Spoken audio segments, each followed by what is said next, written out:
tous, alors aujourd'hui on se retrouve pour une nouvelle vidéo de son. Donc je vous présente la nouvelle illustration de l'histoire qu'on va faire aujourd'hui. Donc comme d'habitude, je vais vous laisser mettre pause pour bien observer ce que vous voyez. Ensuite on répondra ensemble à quelques questions sur ce qu'on peut voir pour essayer de comprendre l'histoire qu'il va y avoir. Donc mettez pause et revenez. Donc déjà, quel est le genre d'illustration qu'on voit?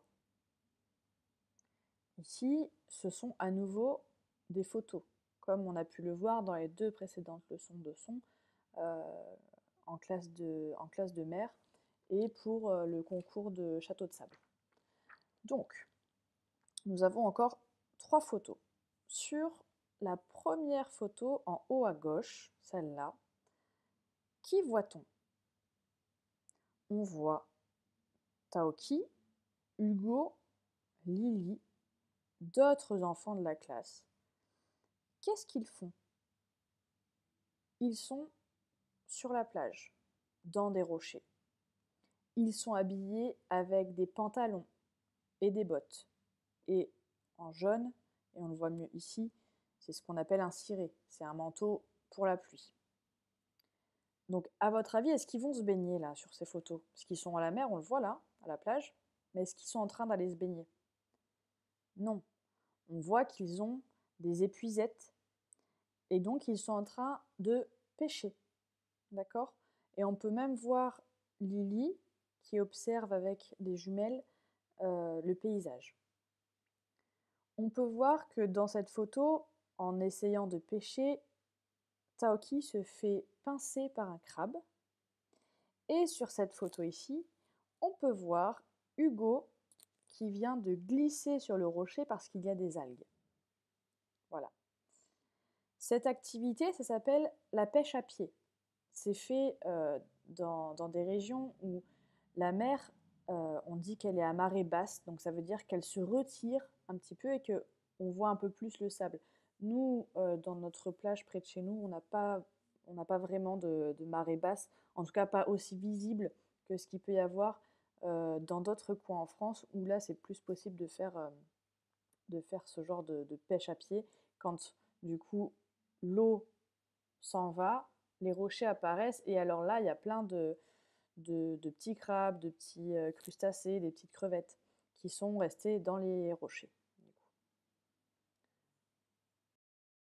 Maintenant, je vais vous lire une phrase et vous allez devoir essayer de trouver le son qu'on entend plusieurs fois dans cette phrase. Christelle guette les crevettes avec son épuisette. Christelle guette les crevettes avec son épuisette. Alors vous avez dû le trouver, c'est bien le son est. D'accord?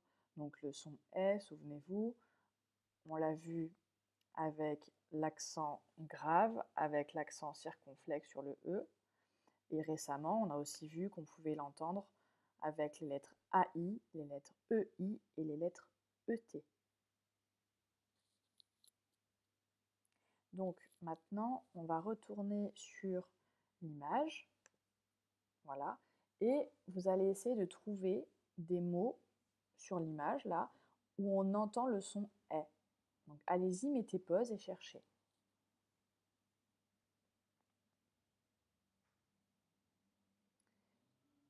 Il y avait donc plusieurs mots. Il y avait le mot jumelle, épuisette, casquette, mouette, la mer, une pierre et détresse.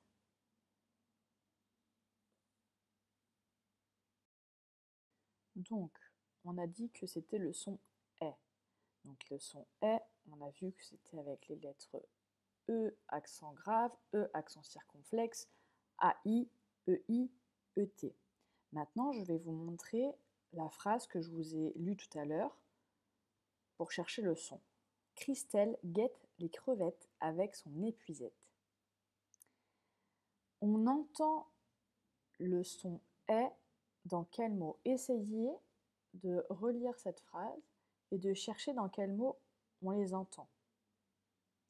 Donc, Christelle, là on l'entend. Guette, on entend. Les crevettes, on entend. Avec, on entend. Son, épuisette, on entend. Donc dans presque tous les mots on l'entend sauf le mot les et son. Mais quand on regarde, est-ce que dans ces mots-là, il y a le E accent grave, le E accent circonflexe, le AI, le ET, le EI? Non, il n'y a pas. Donc quand on regarde plus précisément les syllabes où on entend ces sons, Christelle, guette, les crevettes, avec, son épuisette, on voit que ce ne sont pas les lettres qu'on connaît d'habitude qui font le son est, mais le E. Le E qui est suivi ici de deux L. Le E suivi de deux T. Ici encore deux T. Ici un C. Ici encore deux T. Ces lettres, L, T, C, ce sont des consonnes. Quand le E est suivi de une seule consonne, comme le mot avec, ou alors d'une double consonne, ça veut dire que c'est écrit deux fois, alors le E va s'entendre est. Voilà. Donc quand il y a le E plus une seule consonne, comme ici, on entend est, ou quand il y en a deux, on entend est aussi. Ici, le mot référence pour ce nouveau son, c'est le mot la mer. Et vous voyez qu'après le E, il y a un R, le R étant une lettre consonne. Donc par exemple, dans les mots que nous avons tout à l'heure relevés dans les images, effectivement, il n'y a aucun mot avec les accents ou avec les AI, EI, ET, mais voilà, il y a les E et ensuite il y a les consonnes. Donc consonne doublée, il y a deux L, doublé ça veut dire deux, donc deux T, deux T, deux T. Là, il y a notre mot référence, le mot mer, avec une seule consonne, deux S, deux R. On peut le voir aussi dans ces mots, ces différentes façons d'écrire le son est.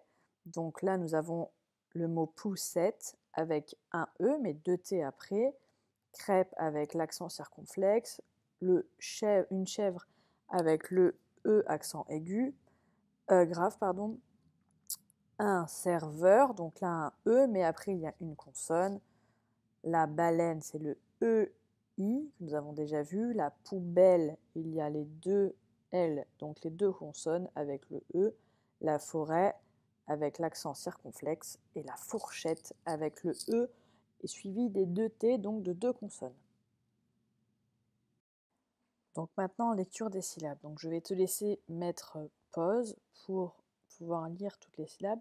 Je t'ai souligné tous les E qu'on va entendre est, car il y a une consonne appris ou deux consonnes appris. Donc vas-y, mets pause et reviens, ensuite nous lirons ensemble. Lecture des syllabes. Vet, ret, met, er, quet, nel, guet, er, son, fan, cou, let, moi, je, toin, fait, joie, rai. Maintenant, lecture des mots. Donc pareil, je te laisse mettre pause pour lire les mots avant. Lecture des mots. Mademoiselle, une chienne, un cercle, une serviette, des pierres, des escaliers, la maîtresse, paresseux.